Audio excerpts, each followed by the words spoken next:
کہ مہنگائی کے خلاف اپوزیشن کی تمام جماعتیں اکٹھی ہیں، چرمین بی بی ایسا کہتے ہیں۔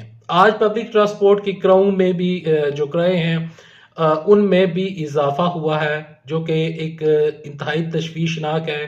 اس کو ختم ہونا چاہیے، یعنی کہ پیٹرول پرائزز کم ہونے چاہیے۔ میں مانتا ہوں کہ پیٹرول پرائزز جو ہیں وہ ورلڈ وائڈ بڑھی ہیں، لہٰذا یعنی کہ ابھی ایک دم کوئی قدم نہیں اٹھایا جا سکتا، لیکن کچھ نہ کچھ تو کرنا پڑے گا۔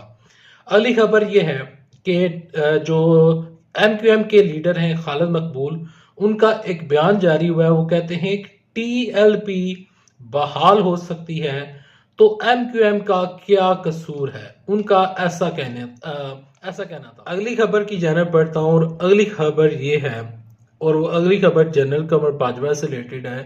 خبر کچھ یوں ہے کہ مولانا عبدالغفور حیدری جو ہیں وہ جنرل قمر باجوہ سے انہوں نے سوال کیا، تو جنرل قمر باجوہ نے ان کو کیا جواب دیا، وہ خبر یہ ہے کہ جنرل قمر باجوہ کہتے ہیں کہ وزیر اعظم عمران خان میرے بوس ہیں، دوست نہیں۔ آرمی چیف جنرل باجوہ کا مولانا عبدالغفور حیدری کو جواب۔ یقیناً انہوں نے سوال کیا ہوگا کہ آپ کے وہ دوست ہیں، اور اس طرح کے معاملات سامنے آئے ہوں گے۔ یہاں پر اگلی خبر کی جانب بڑھتا ہوں، اور اگلی خبر جو ہے وہ ایک کافی انٹرسٹنگ نیوز ہے، تو اس سے میں آپ کو آگاہ کرتا ہوں کہ وہ خبر یہ ہے کہ اپوزیشن لیڈر شہباز شریف سمیت دیگر سیاسی شخصیات کے کیسز میں نیب کی پیروی کرنے والے پروسیکیوٹر جو ہیں انہوں نے اپنے عہدے سے استعفیٰ دے دیا ہے۔ یہاں پر میں آپ کو اب اگلی خبر جو کہ کامران شاہد اور سلیم صافی کا ایک حیران کن انکشاف ہے، اور وہ یہ کہتے ہیں کہ دیکھیں یہ خبر اس طرح ہے کہ سلیم صافی اپنا ایک یوٹیوب چینل چلاتے ہیں۔ ان کا جو یوٹیوب چینل ہے اس میں انہوں نے کامران شاہد کو بلایا ہوا تھا ایز اے گیسٹ۔ کامران شاہد نے وہاں پر عمران خان صاحب کے اوپر تنقید کا نشانہ بناتے ہوئے عمران صاحب کو انہوں نے کہا کہ عمران خان صاحب سے غربت کنٹرول نہیں ہو پا رہی، مہنگائی بڑھ رہی ہے، ڈالر بڑھ رہا ہے، پیٹرول پرائزز بڑھ رہی ہیں، تمام تر چیزیں ہو رہی ہیں۔ وہ کہتے ہیں کہ میں سمجھتا ہوں، کامران شاہد کا یہ کہنا ہے، وہ کہتے ہیں کہ میں سمجھتا ہوں، اور یہ ان کا انکشاف ہے۔ وہ کہتے ہیں کہ نواز شریف کی حکومت بہت اچھی حکومت تھی، اور نواز شریف کی دور حکومت میں سب کچھ ٹھیک تھا۔ انہوں نے نہ صرف یہ کہا بلکہ وہ کہتے ہیں کہ اسحاق ڈار، مفرور اسحاق ڈار دنیا کا سب سے بہترین وزیر خزانہ ہے، ایسا کامران شاہد کا کہنا تھا۔ کامران شاہد نے جب یہ انکشاف کیا تو سلیم صافی کہتے ہیں کہ لگتا ہے کہ آپ کو لفافہ مل چکا ہے۔ مجھے بھی حیرانی ہو رہی ہے کہ کامران شاہد جو کہ ایک ٹائم تھا جو کہ کافی اچھے انکشاف کیا کرتے تھے، دیکھیں اگر ہم کمپیئر کریں دونوں حکومتوں کو، تو ابھی اس دونوں حکومتوں کو کمپیئر کرنا میرے خیال میں مناسب نہیں ہے۔ ایک ایسی حکومت جس نے 30 سے 35 سال حکومت کی، اور ایک ایسی حکومت جس نے 3 سال حکومت کی، جس کا پہلی باری تھی، اس کو چیزیں سمجھنے میں کافی مسائل تھے، اس کو پریشانی کا سامنا تھا۔ تو ان دونوں کو کمپیئر کرنا ابھی یہ وقت مناسب نہیں ہے۔ اگر عمران صاحب 30-35 سال لگائے ہوتے اور ادھر سے 30-35 سال ہوتے تو ان دونوں کو کمپیریزن کرنا یعنی کہ بنتا تھا، ابھی بنتا نہیں ہے۔ یہاں پر جو چیزیں ہیں، جو خرابیاں ہیں، میں ان کو بھی مانتا ہوں، میں کسی کی سائیڈ نہیں لے رہا، لیکن یہ ایک حیران کن انکشاف ہے کہ دنیا کا سب سے بہترین وزیر خزانہ اسحاق ڈار ہے۔ دیکھیں اسحاق ڈار کی زندگی میں، یعنی کہ ان کے جب دور حکومت تھا، تو اسحاق ڈار کی جو دور حکومت تھا جب وہ وزیر خزانہ تھے، تو اس ٹائم بھی پاکستان میں غربت کی وجہ سے خودکشیاں ہو رہی تھی۔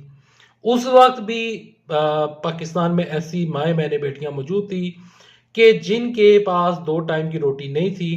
ایسی عورتیں میں جانتا ہوں کہ جن کے بالوں میں چاندی آ چکی ہے، یعنی کہ ان کے بال وائٹ ہو چکے ہیں، لیکن ابھی ان کی شادیاں نہیں ہوئی۔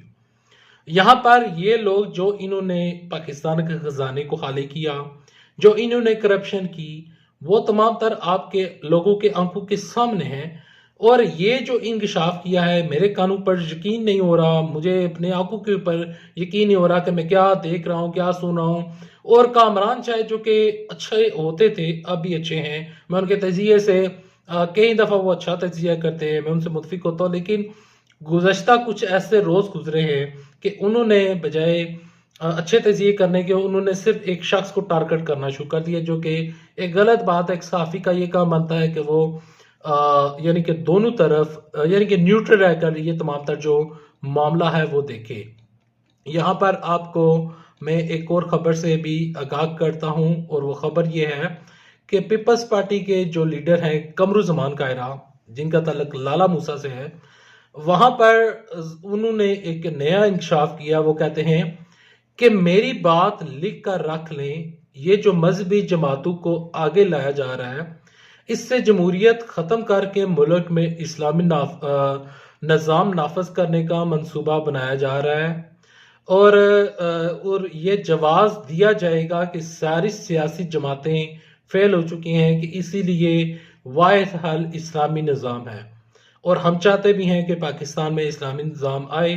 ہم اسلامی نظام کے حمایتی ہیں، اور ہم چاہتے ہیں کہ پاکستان میں اسلام نافذ ہو، تاکہ جو لوگ چوری کریں ان کے ہاتھ کاٹے جائیں، جو لوگ زنا کرتے ہیں، یہ غلط کام کرتے ہیں، ان کو سرعام سزائیں ملیں، اور جو اس طرح کی کرپشن کرتے ہیں ان کو وہ سزا ملے جو چور کی سزا ہو، تو پھر پاکستان ترقی کرے گا۔ بصورت دیگر یہ کام کرنا بہت مشکل ہے، یعنی کہ یہ جو مافیاز ہیں ان کو پکڑنا مشکل ہے۔ یہاں پر کچھ خبریں مزید شامل کر لیتا ہوں، اور وہ خبریں یہ ہیں کہ جو چینی کی پرائزز ہیں، حکومت چاہتی ہے کہ ان کو 90 روپے، یعنی کہ آپ لوگوں کو یہ 90 روپے سے زیادہ کی آپ کو چینی نہ ملے۔ کئی جگہ پر میں رپورٹس پڑھ رہا ہوں جن میں چینی 135، 150، 160 روپے تک بھی بک رہی ہے۔ کچھ گودام پر باقاعدہ پر چھاپے بھی مار گئے ہیں، اور ان گوداموں سے بھی چینی برآمد ہونے کی اطلاعات موصول ہوئی ہیں۔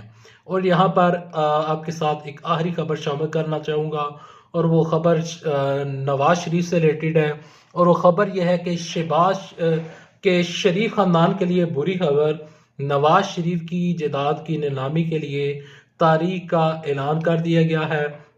اس خبر کی تفصیلات کچھ یوں ہیں کہ سابق وزیر اعظم پاکستان نواز شریف کی جائیداد نیلامی کے لیے تاریخ کا اعلان کر دیا گیا ہے۔ خبر رساں ادارے کی رپورٹ کے مطابق اسسٹنٹ کمشنر لاہور نے نواز شریف کی جائیداد کی نیلامی کی تاریخ کا اعلان کر دیا ہے۔ اے سی لاہور کی جانب سے جاری کردہ اعلامیے میں کہا گیا ہے کہ احتساب عدالت نے عدالت نمبر 3 کے حکم کے مطابق نواز شریف کے لاہور کے علاقے اپر مال پر واقع 135 نمبر جائیداد کی نیلامی 19 نومبر کو ہوگی۔ اے سی لاہور کے مطابق نیلامی کی تقریب اے سی لاہور کینٹ کے آفس میں ہوگی۔ نواز شریف کی 2 کنال 8 مرلے اراضی کو نیلامی کے لیے پیش کیا جائے گا۔ ان کا مزید یہ کہنا تھا کہ اس حوالے سے لاہور کے کینٹ ٹاؤن ہال سمیت شہر کے مختلف مقامات پر اشتہارات آویزاں کیے جائیں گے۔ واضح رہے کہ اپریل 2021 میں احتساب عدالت اسلام آباد کی احتساب عدالت نے توشہ خانہ کیس میں نواز شریف کی لاہور میں غیر منقولہ جائیداد کی نیلامی کا حکم دیا تھا۔ اس حوالے سے نیب نے احتساب عدالت نمبر 3 میں درخواست دائر کی تھی۔ یہاں پر آپ کے ساتھ کچھ اور خبریں بھی میں اسی ویڈیو میں آپ کے ساتھ شامل کروں گا کہ پنجاب کے سرکاری کالجوں میں سیکنڈ شفٹ شروع کرنے کا حکم جاری ہو گیا ہے، اور آج علامہ اقبال کا یوم پیدائش ہے، اور اس کے اوپر مزار میں جو گارڈ کی تبدیلی ہے اس کی تقریب بھی منعقد ہو چکی ہے، اور وہاں پر گارڈ کی تعیناتی ہو چکی ہے۔ امید کرتا ہوں آپ کو آج کی یہ خبریں پسند آئی ہوں گی۔ اگر آپ کو آج کی یہ خبریں پسند آئی ہیں تو اس ویڈیو کو لائک کیجیے گا، چینل سبسکرائب کیجیے گا، ویڈیو کے بارے میں فیڈ بیک مجھے بتائیے، ویڈیو کے بارے میں مجھے فیڈ بیک دیجیے گا۔ نیکسٹ ویڈیو تک کے لیے دے اجازت، اپنا بے پیروں کا بہت سارا خیال رکھیے گا۔ اللہ حافظ۔ پاکستان زندہ باد، پاکستان فوج میں